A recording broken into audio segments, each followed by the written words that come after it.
Включвам го с вертикалния радар и нали веднага ми пуска топлините малките. Пускам Да. голяма топлина и са извън обсек. А аз го виждам, че е много близко. Защо така се получава, не мога да си обясня. Зависи какъв му бил ракурса. Зависи от ракурса, ако... Не, говорим, той е близко. Близко е визуално много близко. Заключвам го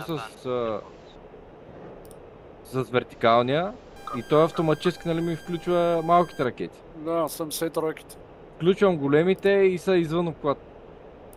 Как са извън обхват? Много си близко за пуск?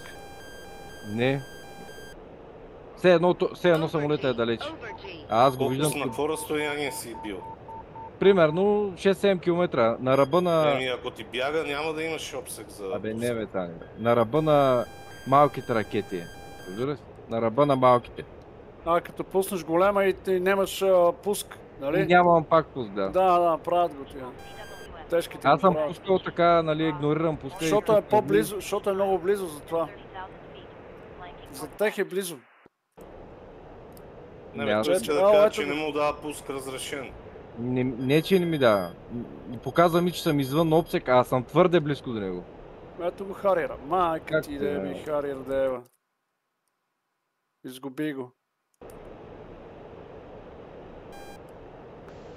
Да ти ева, майка, трябва да слизам ниско са. Да го лова.